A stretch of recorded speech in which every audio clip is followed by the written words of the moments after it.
Salut à tous, alors je te fais un résumé en vidéo, donc c'était la vidéo notamment, je te le mettrai en description, que je suis allé donc voir donc le Scénic, et puis j'étais allé donc l'essayer, et donc aujourd'hui je te fais un résumé de pourquoi acheter. Donc en fait ça va être uniquement les points positifs du Scénic, qui est déjà pour moi une vraie familiale compacte.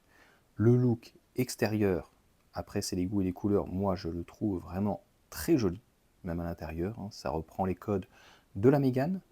On a les feux, les jantes, vraiment c'est tout ça, cette partie-là, très jolie esthétiquement.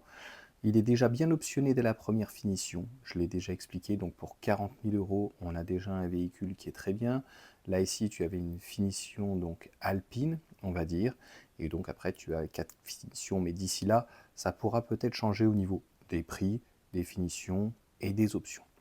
On a un comportement routier qui est très agréable, et même s'il reprend donc le châssis de la Mégane, très concrètement, le véhicule est un peu plus lourd, et bizarrement, eh bien, du fait que ça soit un peu plus haut, les suspensions travaillent mieux. Donc moi j'ai trouvé que le comportement lui allait vraiment très bien. Un véhicule très souple, comme le moteur pareil donc est tout aussi puissant. J'avais essayé la version 87 kWh avec 220 chevaux. Eh bien pour le coup je trouvais le véhicule un peu moins nerveux. C'est tout à fait logique par rapport à la Mégane, puisqu'on a un véhicule encore une fois qui est un petit peu plus lourd. On garde le rayon de braquage, ben, pas fabuleux, mais vraiment excellent du Mégane. Donc pour le coup, un très bon rayon de braquage.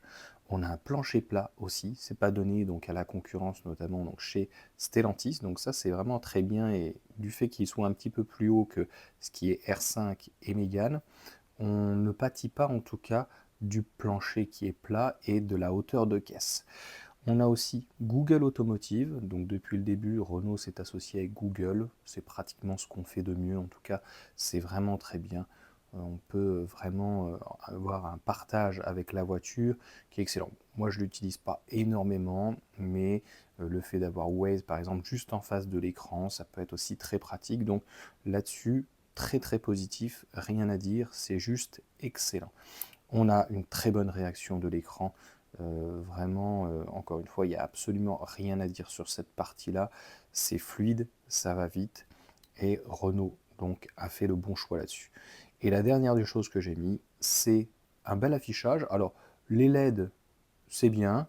On a le 12 volts dans le coffre qui est en plus de la Mégane. Mais l'affichage est, je trouve, vraiment très très bien. Pareil, j'ai pas grand-chose à redire. On va redire des choses plutôt négatives sur certains points, les commodos, mais ça viendra donc dans la seconde vidéo. Et je trouve, il y a aussi malheureusement des points positifs, certes, mais malheureusement, il y a des points aussi malheureusement négatifs. Voilà pour cette petite vidéo, tu vois, qui dure 2-3 minutes, 4 minutes maximum. J'espère que ça vous aura plu. Le but, c'est pour les personnes qui, avant d'aller le voir, l'essayer, puissent avoir un petit rendu de comment ça donne. Donc voilà, en tout cas, je te ferai un accéléré de cette vidéo donc pour que tu puisses voir en partie.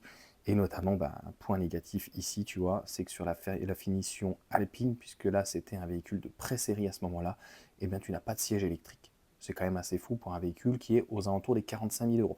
Je dis bien aux alentours, ça va dépendre des frais annexes que la concession donc, pourra t'appliquer. Sur ce, je vous souhaite une bonne journée et puis je vous dis à bientôt.